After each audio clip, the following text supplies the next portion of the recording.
Welcome to the home classes dear students. आज आपके सामने क्लास 7th ज्योग्राफी का पहला चैप्टर जिसका नाम है एनवायरनमेंट, इसके बारे में हम थोड़ा सा पढ़ेंगे। So first of all, environment होता क्या है? Environment simply means surrounding. Surrounding क्या होता है कि आपके आसपास। तो इसका मतलब एनवायरनमेंट होता है जो भी चीज आप अपने आसपास में देखते हो, फील करते हो, टच करते हो, जो भी फिजिकल, उसको हम एनवायरनमेंट कहते हैं।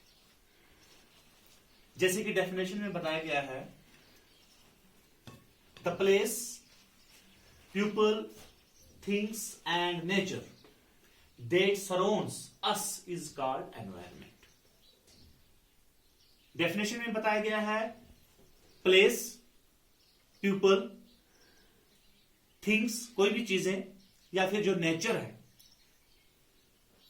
जो हमारे आसपास में पाया जाता है, इसको हम एनवायरनमेंट कहते हैं। इट कंसिस्ट ऑफ, एनवायरनमेंट जो है, it consist of both biotic and abiotic. Biotic means living things, जैसे कि plants and animals. Abiotic means non living, जैसे कि लैंड, रॉक्स, मिनरल्स एटसेट्रा।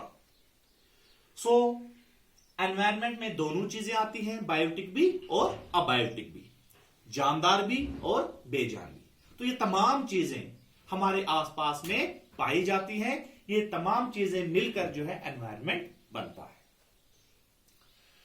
अब एनवायरनमेंट जो है, it is the basic life system. Basic life system environment को कहा जाता है। क्यों?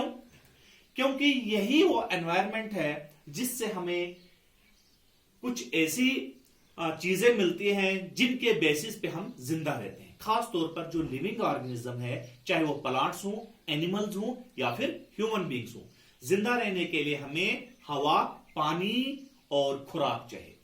और ये सारी की सारी चीजें हमें कहां से हासिल होती है? एनवायरनमेंट से। इसीलिए एनवायरनमेंट को कहा जाता है बेसिक लाइफ सिस्टम। अब जैसे कि मैंने आपको बताया, environment provides us air. Environment हमें एयर प्रोड्यूस करता है, प्रोवाइड करता है। वी ब्रीथ, वो हवा जिसमें ऑक्सीजन मौजूद होता है, और जो हम सांस लेते हैं, वो ऑक्सीजन लेते हैं, तो जो हमारे जिंदा रहने के लिए काफी जरूरी है। तो वो हवा भी हमें कौन प्रोवाइड करता है?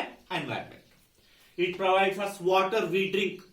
एनवायरनमेंट हमें वाटर भी प्रोवाइड करता है जो हम पीने के लिए इस्तेमाल करते हैं। It provide us food, we ईट।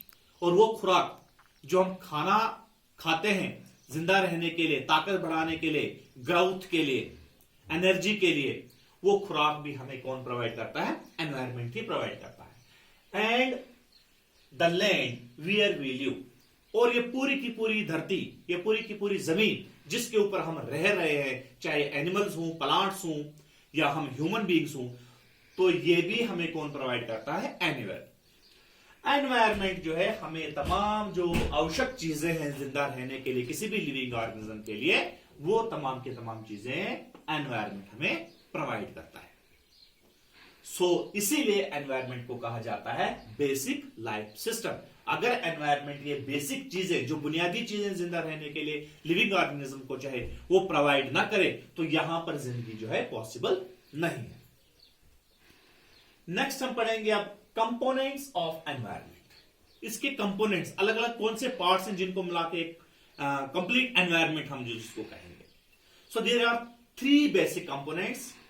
एक आता है नेचुरल एनवायरनमेंट, एक आता है ह्यूमन मेड एनवायरनमेंट, और एक आता है यहां पर ह्यूमन। ये नेचुरल एनवायरनमेंट होता क्या है? Natural environment means the environment, एक ऐसा environment, it consist of the natural things. Natural things जो कुदरत की तरफ से दी हुई हमारे जो तोहफा है, जो चीजें हैं, उनको हम जो है नेचुरल एनवायरनमेंट कहते हैं। जैसे for example water, air, land and living things. Living things में आते हैं एनिमल्स भी, प्लांट्स भी एंड ह्यूमन बीइंग्स भी। These are the part of the natural environment. तो आपको अब समझ आ गया होगा कि नेचुरल एनवायरमेंट क्या होता है। नेचुरल एनवायरमेंट एक ऐसा एनवायरमेंट होता है जिसमें हमें जो कुदरती चीजें जो है हासिल होती है, जैसे for example water, air, land and living things. दूसरी तरफ human made environment. Human made environment मतलब एक ऐसा एनवायरमेंट जो किसने तैयार किया हो, इंसान ने। जैसे कि इंसान अपनी जरूरतों को पूरा करने के लिए बहुत सारी चीजें खुद तैयार करता है, उन चीजों को हम कहते हैं ह्यूमन मेड एनवायरमेंट। जैसे कि buildings, parks, bridges, roads, industries, factories, monuments, vehicles etc. These are the products which are produced by the human beings.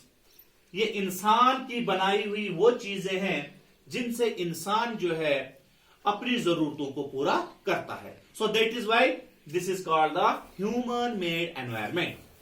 ये भी एनवायरमेंट का हिस्सा है और ये भी एनवायरमेंट का हिस्सा है। फर्क क्या है, ये नेचुरल है और ये ह्यूमन मेड है।